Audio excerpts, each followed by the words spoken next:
3. Ready?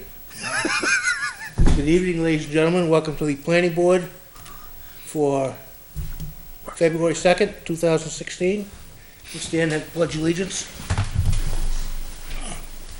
I pledge allegiance to the flag of the United States of America and to the republic for which it stands, one nation, under God, indivisible, with liberty and justice for all. Getting pretty good at that. From first grade on. Since first grade. Roll call of members. Tom Young, Chair. Mike Caprolio, Vice Chair. Russell Blanchett, member. Matt Shoemaker, member. Mike, you Frank Byron, ex officio member. Missing this evening is Mike Croto, Jason Garrett, and Paul Jarland. Also with us tonight, filling in for Jen, is Mark Ponders from NRPC. Thank you, Mark. Any public input this evening? None appearing. We'll start out with conceptual review for Mr. Charbonneau. Good evening, Mr. Chairman, members of the board. I'm not sure who's taking the minutes. Joe, give you my card. Thank you, Jim. Spell that name right. Petropolis, it's an Irish name, so. All right, good evening, Mr. Chairman, and thank you for the time putting us on the agenda. Tonight, I'm here in a conceptual discussion to, I guess, reintroduce maybe some of you to a piece of property off of Page Road. I'm also here with Rick Charbonneau, who I think you know, and Attorney Morgan Hollis is our project attorney for the property. Conceptual meetings like this are important for us. We get a chance to introduce the project to you and listen to your questions and your comments and your thoughts, and it gives us good feedback so that when we're back before you under more formal setting, hopefully we've heard you and can kind of streamline that process. What I'd like to try to do tonight is present the facts of the project, the facts of the property for you, and then answer any questions you might have about that. I'll try to be informative and quick at the same time. The location of the property is off of Page Road, and the primary parcel under your tax maps is map 2 lot 88. The total property in question is about 102 acres of property, and it's located in the R residential district, but it's also in the multifamily overlay district. The property is abutted by single-family homes to the north along Page Road, Cutler Road to the west. To the south, it's abutted by homes along Woodburn, and then in the southeast corner by some commercial businesses located on 102. And then right along the east piece of frontage here of our property, there's an apartment development, several buildings. I don't really know the name of it. Edgewood Oval.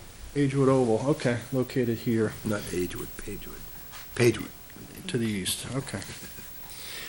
This property here, of course, was part of a previous subdivision in the 2000s. I think the first phase was road frontage lots off of Page Road. But most recently, I think in 2004, a subdivision of the extension of Weatherstone Drive and Horizon Drive and 7 single-family lots. And I've highlighted those in yellow on my map tonight.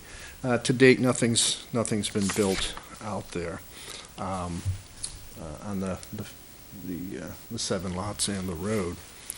When we got involved in the project about a year ago, we went out and resurveyed the property, both in terms of boundary and exact topographic conditions. We also performed new wetland flagging and new soil survey for the property. With regards to topography, there's kind of a gentle grade across the property from east to west. And the piece is so big that it grades at about 1% across it, but it's so long that it's about a 20-foot of grade change, really, from one end to the other. Wetlands have been flagged in accordance with state and federal criteria, and primarily they're located on the south side of the site. You can see here I've kind of shaded them in green, and then along the west side as well. And this wetland outlets and drains to the north, and it's really known as a tributary to Chase Brook, which I think it meets up with just north of the property. The soils mapping exercise and the wetlands exercise identified several vernal pools, 2 located really within the main body of the wetland area. And then we also have an isolated wetland right here, smack dab kind of in the east half of the property, in which there's a vernal pool located there, and that was looked at last spring, and it meets the definition of a vernal pool. The soils mapping for the property is primarily sands. It's and historically been sand out in that part of Litchfield. Just a reminder, we've got municipal water, public water is located on Page Road, as well as telephone, electric utilities. Now, what's being proposed for the development of the property is really kind of two projects in one, and I'd like to just quickly walk through the conceptual plan. Starting over here on the east side, what we hope to do is subdivide off of about a 16-acre parcel here on the east side of the site, and that is to, in the future, have a multifamily development. 7 6-unit townhomes in kind of a loop road fashion with access off of Page Road upon a 16-acre parcel of the site. In evaluating the land with Rick, he thought it would be a good idea to provide some diversity of housing, a diversity of product, and we thought it was a good location because of its relationship not only to Page Road, but also to the commercial buildings along Dairy Road and the apartment complex located to the east. The density there is 2.5 acres, units per acre, which conforms to your code requirements. You also have a requirement of just 6 units per building. And so it's generally looking to be a townhome, a townhouse type arrangement for a building rather than a mid-rise or something even bigger.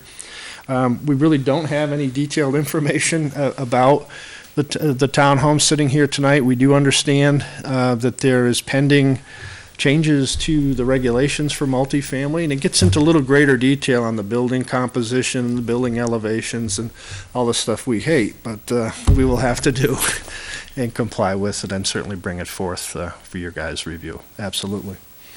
The balance of the property, mostly here in the center and as we work to the west, will be a subdivision. Fee simple lots, town roads. We're going to keep intact this section of Weatherstone and Horizon and the 7 lots that were previously approved. We're not making any changes to those 7 lots. We are part of our subdivision and going to include them because we're going to make some changes to the road design that was previously permitted. It was a curbing and catch basin situation here on the roads. We'd like to change that to be more consistent with what we're thinking over here, which would be an open swale system throughout those roadways. This will be developed in a conservation subdivision, conservation open space development regulations, which you have in your land use code. Those regulations seek to afford flexibility in the design. Gives the developer the ability to have smaller lots, reduced frontages, even reduced front yard setbacks, and of course the trade-off is the protection of some open space land to remain in its natural state. This subdivision will include 41 single-family homes, and that includes the 7, so there'll be 34 new lots here. And what we'd like to do is work off of kind of the previous road layout that was conceived way back in the day, where here's Weatherstone and Horizon, make a link here and make a loop here, and there's a small cul-de-sac here. The lots that we're proposing right now are a little closer to 1 acre in size and the 150-foot lot size requirement. And I'd like to talk a little bit about that. We do have the ability, as I just mentioned, under conservation subdivision to have smaller lots, tighter lots, and therefore reduce some of the road and maybe increase some of the open space. But we're concerned a little bit about 90 feet of lot width. We're concerned that it's almost too narrow. It's not consistent with what was constructed along Page Road. When you have a 90-foot lot, with 20-foot side yard setbacks, you're really only afforded about a 50 feet for a building home. And when you put houses in a row with 50 feet of width, they can get quite tight. And especially when you're pushing them up to 30-foot front yard setback where the normal is 50, it eliminates or makes it much more difficult to do septic systems. We've got town water here, but we have septic systems, we don't have sanitary sewer. So sitting here this evening, Mr. Chairman, we're tending to lean towards a little bit bigger lots, but the same theory, the same feeling is an open space parcel in the back with access here. This is about a 30-acre tract of land, and it makes up, about 35% of the property in that part of the project. We're not proposing any wetland impacts with our project. We're not impacting anything in the floodplain or the flood hazard area. And so it'd be pretty straightforward, traditional, conventional subdivision here with road design. We've allocated a lot down here for our stormwater. As I mentioned earlier, everything's kind of working its way from east to west, and we probably have some form of a surface state-of-the-art stormwater basin in that location. And again, it's all quality and quantity, and I'll get into stormwater quite a bit when we're before you in a more formal setting. We hope to be before you in the next couple months. This spring, our application will include a subdivision set. It will include a site plan over here on the multis, a traffic study, landscape plans, lighting plans, architectural elevations, a yield plan, which your conservation open space development requires. It also asks for homeowner and condominium documents to be part of not only this condominium here on the multis, but also for the preservation of that open space. So before I conclude and ask for any questions, I did get a chance to take a look at Jennifer's NRPC. Jennifer says her made some comments on our preliminary plan. I appreciate those comments. She had a couple questions that I'd just like to bring forth. She had asked about the southwest corner of the property, where I think she was saying her information had this property owning to Cutler Road. So when we surveyed the property, we detected that this lot here was originally part of this parcel, but when the Page Road lots were subdivided, this lot was conveyed to the town for purposes of future Albuquerque. So I believe that the tax records might need a little bit of updating, but currently we don't own to Cutler Road. We own to this That's line. true on the Here. subdivision plan I got. Jennifer asks about maybe a connection. Here we have a connection to the open space, maybe one on the west side. Certainly that's something we'll consider. She had asked about the parking here. Again, there's a lot of work to be done on the multis. Rick and I go way back to the Fox Hollow and Hudson into Manchester, and that's kind of the type of project. If you're familiar with Fox Hollow on Route 3A in Hudson, it's something that in our mind initially jumped out at us as being that type of good fit in that particular location here. But again, Jennifer's asking about spacing of parking and things. We'll take all those into consideration. She had asked about the cul-de-sac of Horizon. We still have some thinking to do here. We certainly think the town is going to want that cul-de-sac. That will be a public way. These roads here will be private and maintained by this association. We anticipate a link there. One way could be a gated link, or it could be open. We're open to discussion for that. Mr. Chairman, be glad to answer questions. We look forward to coming before you over the next few months with some more detailed plans.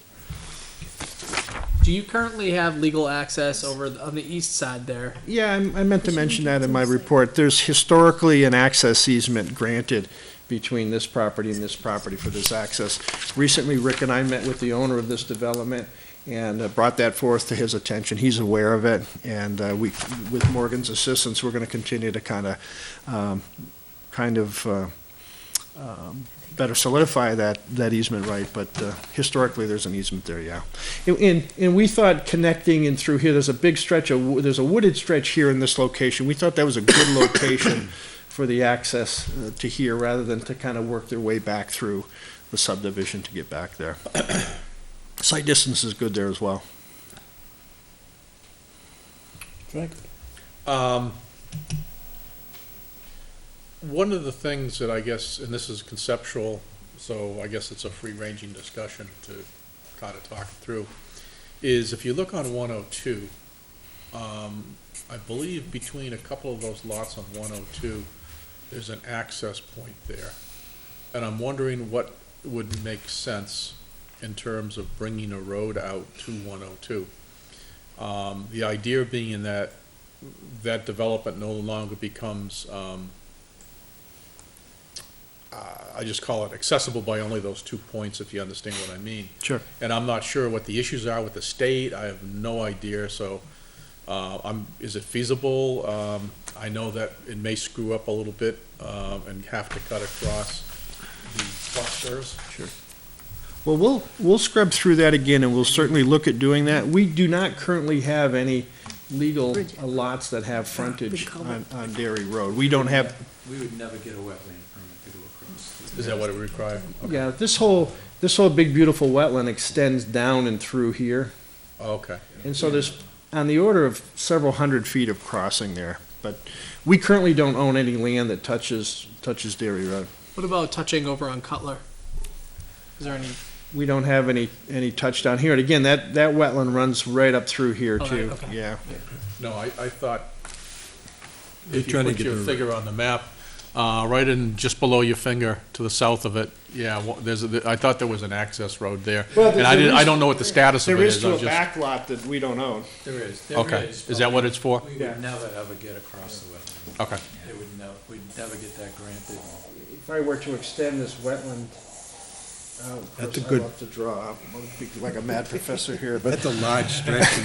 That's a large stretch of Yeah, I'm wetland. sorry, I didn't jump out at you before, but, you know, that exists something like that, so it'd be very, very challenging to get access there. No, if we had no other access point, that would be a different story. but Right. Because we have so many other access, Okay. we'd never get a wetland. Yeah, here and here.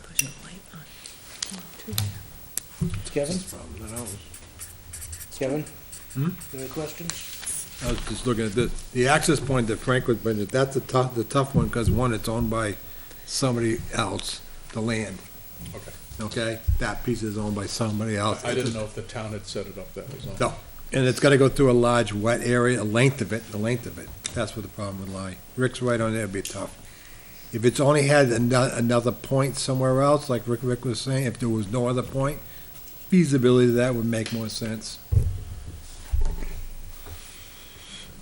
Oddly enough, I think there's actually an easement on one of the Woodburn Drive lots to get through here, but it's complicated with the bigger wetland The bigger crossing, wetland, yeah, that's, We're inviting trouble, I think, heading in that direction. ex-chair of the board, Leon Berry, owns the abutting lots on the other side. There are lots of record. The subdivision was done in 773. It's interesting how many ducks can live there. It's all wet. So, That's why they call it wetland. yeah, but we approved the subdivision, not only once, but twice in Litchfield. The record show is really odd. So you plan to submit the multifamily condominium. Are you planning to? I mean, this may be early to be asking this. Are you planning to create a homeowners association on the single-family lots? Probably for maintenance, the open space. You know, anytime you have an open space parcel within a bigger parcel, you know, it's likely this will be owned by either 141st interest by everybody, and usually there's an association set up just whether it's for taxing purposes or some sort of maintenance purposes to do so. So it wouldn't be as lawyered up as the condominium would. You know, it'd probably be a pretty straightforward association. But you're envisioning that just being the open space being left natural. So Absolutely. there's not going to be a lot of maintenance that will have to be managed by the homeowners Yeah. association. But if a tree falls down here in this backyard, the association, there's an entity there at least that can deal with it. It will make a noise too. I should mention to you that gas currently exists somewhere over in the vicinity of Cutler Road. And we'd like to bring gas into the project to service it. And I think what we might Not to get do excited. is run an underground pipe kind of underneath the brook, just avoid everything, boom, then come up and out and then service the development in that location. So I want to bring that to your attention as well. We think that would be an advantage to the Yes. subdivision. All of the utilities, I'm saying in this case, it would be electrical, would be underground. Yes, Yeah. per your regulations, For the yeah, yeah. regulations. Town standard road, yep. This is starting to, I love this kind of talk. Gas. Regarding Jen's comment on going more with the conservation lot sizes, she had I guess she drew this or a conceptual drawing of what it may look like with the smaller lot sizes. Was the septic and the visual aspect of the development your main concerns? Following the conservation? Yeah, it'd probably be three, sir. You know, it'd be consistency with the neighbors. You know, they were formed as part of a subdivision of this parent property, so I think it's Before to. we had conservation, which Correct, makes smaller to be generally consistent there. The difficulty in getting septics in that 30-foot front yard setback doesn't mean you have to be forced up to the street, but it makes for smaller lots. And what ends up happening is the septics go behind the home, and now they can't build a pool or a shed, and it becomes much more difficult. And then I think, you know, that row effect of really kind of tightening up. In fact, I was chuckling with Rick earlier, in Morgan too, I mean, the three of us have been involved on a number of conservation subdivisions in Nashua, and they're a wonderful planning tool, but they all have sanitary sewer. And, It is very different. and, you know, there's a big difference there. So it was for those three reasons. I will say this, as a designer, having the luxury of being able to downsize a lot or two as we needed, we will use that as we start really zeroing in on these lots, because if we can take advantage of that smaller lot size and the reduced frontage for the benefit of the open space land, we'll try to do that, sure. One of the things we did is and I hate to have kind of this jagged little back line, but we've tried to inch as best we can these back lines up and out of the wetlands. There happens to be something psychological with conservation groups and people when you can get the lines away from the wetland areas, because people aren't throwing, their lawn clippings into the wetland, and and they know that line of ownership, and I think they better protect it. So that was one thing we did along the back line there. And so we'll continue to look at it. I know this subdivision was permitted with a buffer along this back line. There is some language in the Conservation Open Space Project that talks about buffering. We anticipate a buffering here, extending that along those back lines as well, so. Have you given any consideration in terms of phasing it at all, or how you gonna install this? Our phasing is going to be, we're going to permit it probably all at once in packages. And then I think it's going to be based on market conditions. We're going to think through, and we'll probably present that to you at the next hearing. It's a great question, how are you going to build this thing? We'll come back and let you know what roads, if we bring gas in here, we're likely going to need to build this piece of road here. So we'll come back with that idea about how we're going to do that. But it's going to be built out based on market conditions, obviously. We don't plan on just selling it out. We'll probably build the condos and own them ourselves. Right now, it's not my intention to sell them right away. When you say condos, I'll call them condos. Part of a Foxhall condo. yeah, I mean, are you talking a multi-story, like two-story, It's or? like Foxhall, Foxhall. Single-story units. Yeah, the townhouse would be two-story, Yeah, oh, yeah, Yeah. sorry. Yeah. I thought you meant Yeah, Nothing wrong with living. Two apartments, different one above the other, apartments. no, okay. no. You said two-story. Yeah, that's what I was meaning. Yeah. Just another bit of advice, because there's 6 units attached, guys, they have to be sprinkled by statute. So there'd be water, those will all be fire protected. These are not uncommon. Outside Litchfield, in the other world, these are all over the place, and they're very good. It's a good starter home for people and stuff like that, which this town, I wouldn't say lacks a lot of. They have nothing. There's a couple triplexes on Woodburn and having something of a townhome set up in this subdivision would match well with that. Similar ideas. I had a question of you folks. You know, as I was sitting here, the open space lot has access off of the road here, but also has frontage along Cutler. There's many of access. Normally, what you They're do all is set you here. either, as Jim said, either make each lot own, create this as a separate lot, and then each lot owner owns 1/50th or one however many. Yep. You may or may not have an association. Sometimes you create a homeowners association just so you have 3 people who will be responsible in case something goes wrong out there.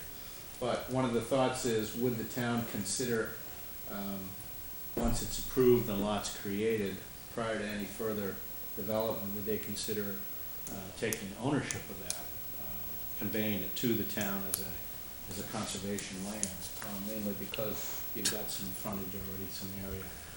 You know, it's clearly mostly wet, but there are other reasons the town might want to have it. You know, most homeowners, you're over here and you own a 40th, unless this is an active trail system, you're not going to have anything to do with it.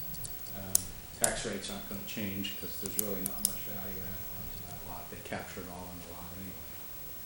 So that's one of the questions when it's forward is, if it's a separate lot, would the town be interested or willing to take ownership of that lot? If that conveys off of it, does that change the conservation open space development in terms of the units and the total acreage? I don't think so. Again, There's enough we'd space? approve it as a part of the open space. It's just a question of who ends up owning it. Okay. Homeowners association own it. Some towns don't like homeowners association being the deed owner because who do you go after? If everybody owns 1/40th or 1/50th, then there's some thread of connection. Some towns want a homeowners association to own it because they don't want to deal with each having 100 or 40 or 50 owners to contact when there's an issue. And then some towns say, you know what, we just soon own it and control it. So that's kind of one of the choices that, as we go through this, wouldn't necessarily be in your domain, but I just bring it up, and I suppose John would probably end up talking to the Conservation Commission, Board of Selectmen, and see what their reaction is.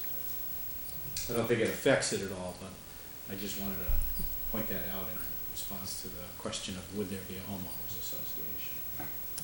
Commonly, it's a common occurrence, what he's just saying, they would go to a group separate, because it eliminates the, who's what and who, and the taxation and everything else, the paperwork associated, and homeowners groups or associations really don't last very long.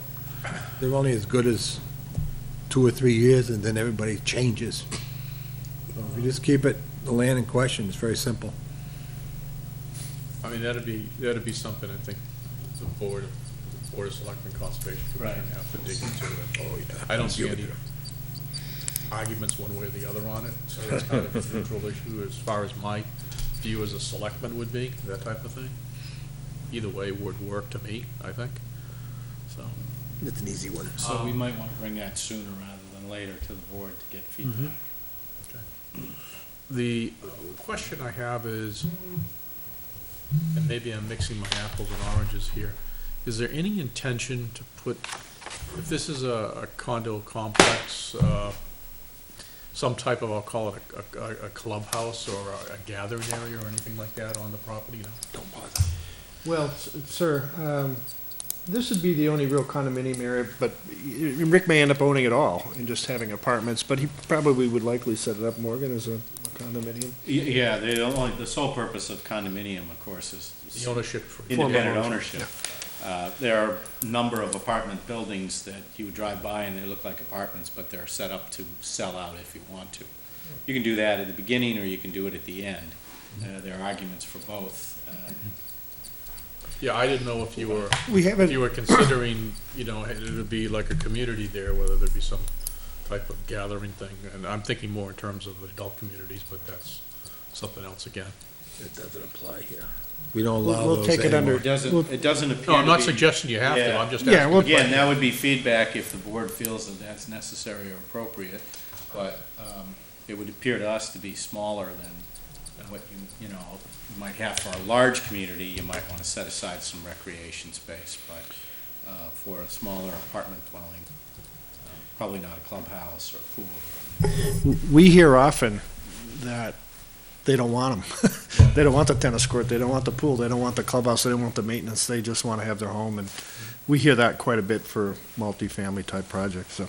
I've unwound more tennis and pool amenities from condominiums than I care to speak of. Yeah. But if you did it here, then you could get a future, That's right, the future option Yeah. on more legal work. I think that works good in a elderly community. Yeah. Than it and does. like I said, that's why I'm kind of mixing the two Yeah. together, but I didn't know what the intention was, Yeah, that was it's all. not, we're not going 55 and older. It's just gonna be regular. So Fox Hollow, you developed Fox Hollow? So I've only been in Fox Hollow once, and my recollection was that it was, the units were a little narrow. Is that the same? We're gonna be a little bit wider now, but basically. Yeah, they were in the, I can remember in the 14 to 18 foot wide areas, you know, and our placeholder is 20 and 22 feet wide, but we just haven't, we're, you know, Yeah. there's 250 items we gotta go through for this project. We're on the third one, so we will get there. And it's really, we wanna build a unit that my employees can live in. That's really what it comes down to. Gotcha. Of people that work for me, or not just for me, but people that work in our type of business can have a place to live. Makes sense. Rick, will we need dump truck parking on the site? I'm gonna need to know that. And which lot is the rock crusher going in? We've tried to keep good buffers to our neighbors. Good buffers make good neighbors. We've tried to keep that to the north, and, you know, it's likely the septics will be located behind and then the utilities in the front, so. We do have one neighbor that we own probably within 5 feet of his house, and would probably work something out with him. He's already well aware of it too, I will say that, because I've had to communicate that to him. Matt, do you have anything? This house right here. Nope, just here for if there's any questions. We own very close, 5 feet, I think it is, maybe a little more, but right in that ballpark from his house.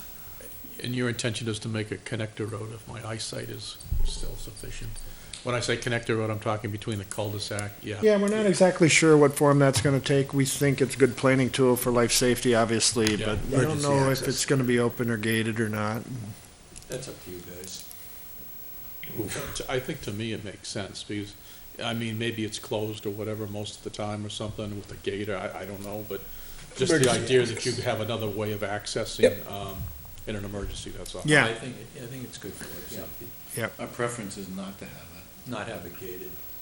Not have it gated, just have it open? I'd rather have it open.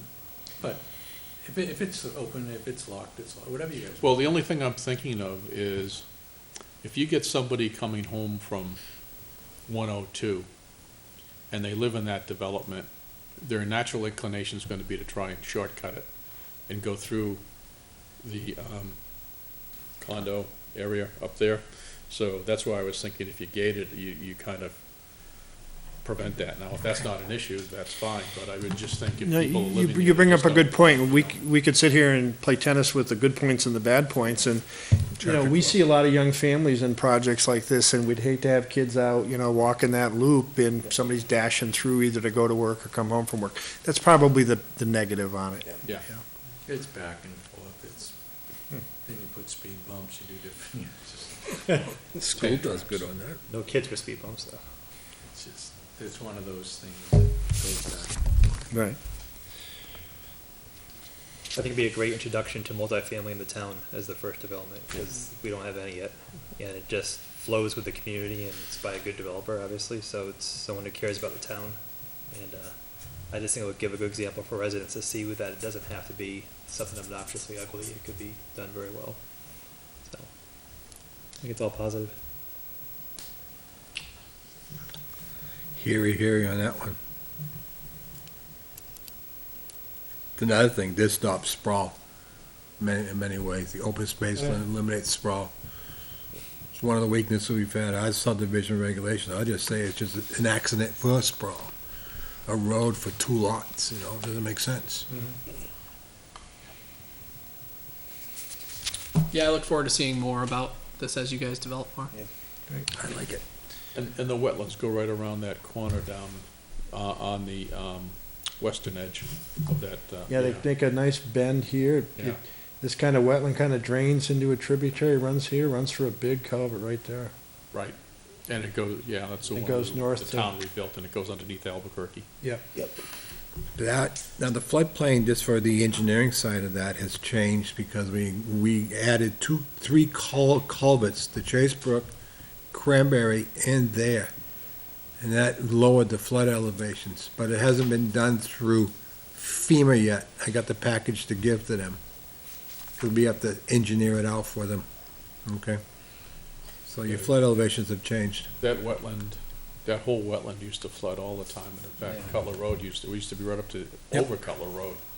And, when we put those, new culverts in Big under difference. Page, Cranberry, and Albuquerque, significantly, I'll call it, lowered the level Nice, of that wetland.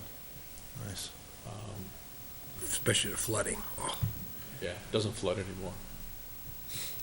As long as we keep the beaver out of there.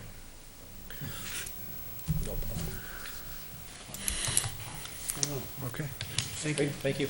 Okay, well, thank you very much, and look forward to working with you. As I said to the chairman, it's been 10 years, so I'm back. And if you gentlemen see anything on that proposed, multifamily that we've got, let us know. Okay. I gave it the quick once over, but Yeah, I'll like I drill say, down it's on it now. conceptual to us right now, Yeah, okay, so if there's anything you can see from the okay. other side, let us know and we'll work That's, together on it. that's a great point. Thank you so much. Thank you for coming in. Thank you. Very helpful. Did you hear that, Morgan? Hey, Rick?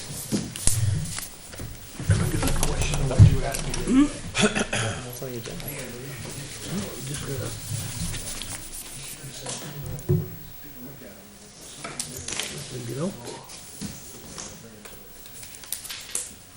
John, thank you for doing this. Appreciate it. No problem. Good to see you, folks.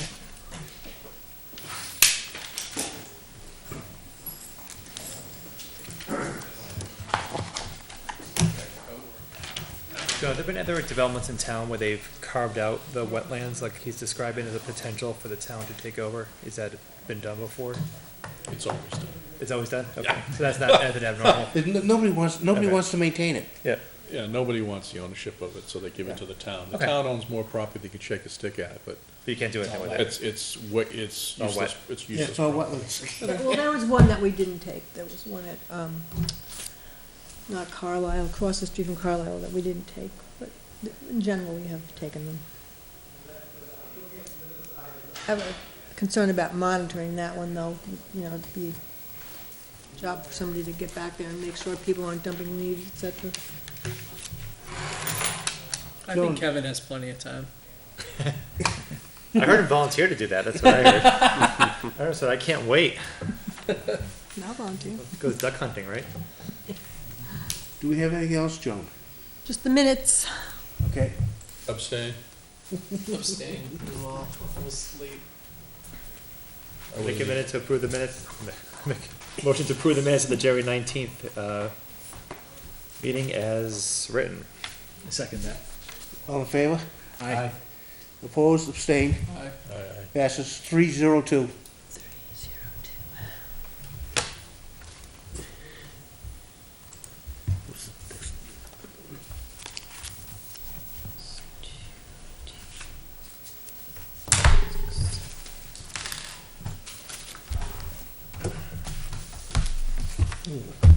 I did, put in the paper for this Friday, the March 15th, hearing on, multifamily design guidelines. Those are posted.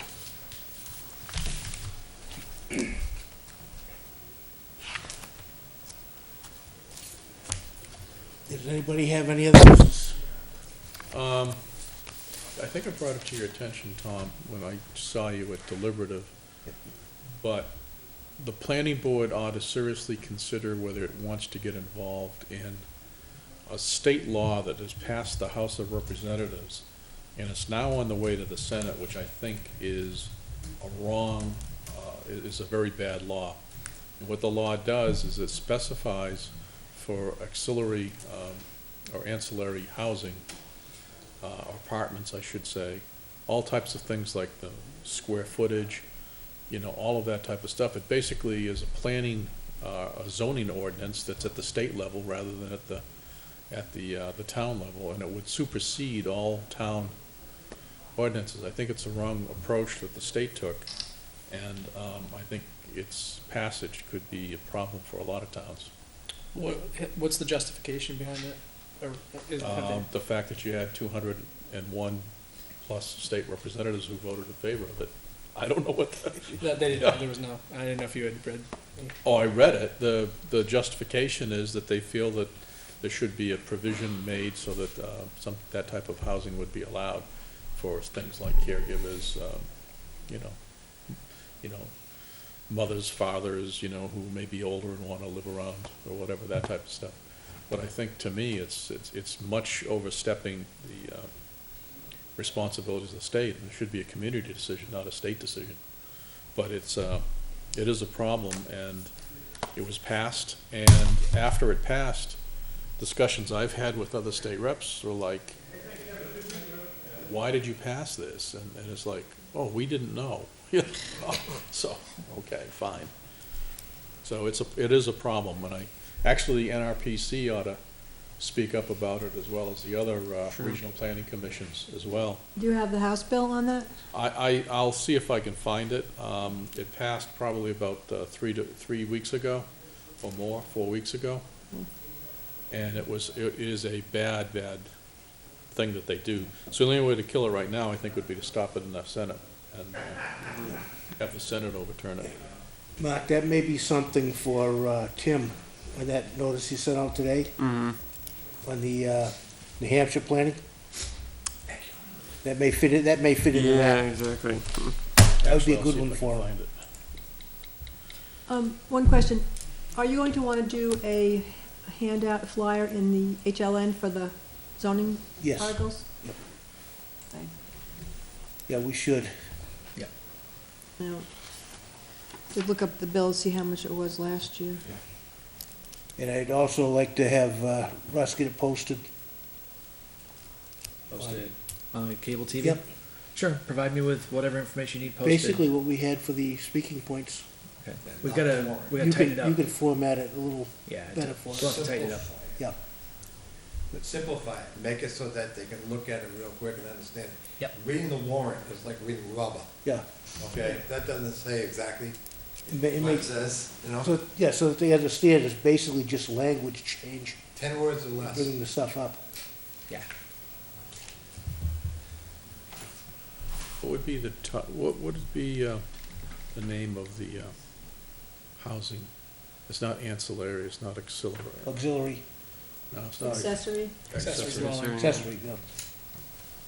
Accessory dwelling? Yeah, You already got a definition for that. The state's New trying to state do something. bill is going through. The House has passed it. That the state's gonna tell the towns what they have to have. For accessory dwellings? Yeah, they want a minimum 800 square feet. That was put in last year, and it's finally getting up this. It passed the House, Frank said. well, it says here that it's actually Senate Bill 146. The House filed a report and the Senate concurred. So that means that it's approved by both the House. The only thing you could do is kill it with the governor then. It's moving It is fast. just to give you a square footage. Do you know, does the proposed square footage align with what our, Yes, it does? 800. That's all it says, the square footage? That's what I got out of it last time, was just the square foot, the footage is, prevents towns from prohibiting it, allowing them to have accessory dwellings, and they got a maximum area up to 800 square feet. It was talking going up to 1,200. Okay? Last time I heard it was 8. I mean, I agree with Frank that it is overstepping its bounds, but State, government overstepping their bounds? How many different building codes do you want? You got the fire code and building code. Go figure it out. So what you're saying is you'd rather not come complain to us, you'd rather just go complain to the state? Don't bother, I've been up there. I've been in the conferences, I've been to the meetings, I've been against the state fire marshals updates and stuff, because one law says this, the other law says that. So that our House and Representatives and our Senate passed a law, and the governor signed it, that if you as a landowner, if there's two, if the fire chief says this, and the building inspector says that, you can choose between which one you want. That's what the law says. Yep. Okay? Whichever one works to your favor, that's the one you go by. The vote was 188 to 93. I was one of the 93 who voted no. Drag. Yeah, I know. It's Senate Bill 146. 188 to 93? Mhm. That's only 281 people. Isn't there 400 state Yeah, reps? they always go there. Where were, The other never mind. You'd have to ask them. I have no idea where they, it's not my job to keep track of them. We'll make it your job next year. No, next year? No. You gonna do it again, Frank? We'll see. That's all I'm saying. Try to get you in a corner once. Do we have anything else this evening? Entertain a motion? Motion to adjourn? Second. All in favor? Aye. Opposed? Abstained? Passes Is it off? 5-0-0. Good evening, ladies and gentlemen, and the next meeting will be on February 16th at 7 o'clock. Thank you and good night. I just sent it to you on your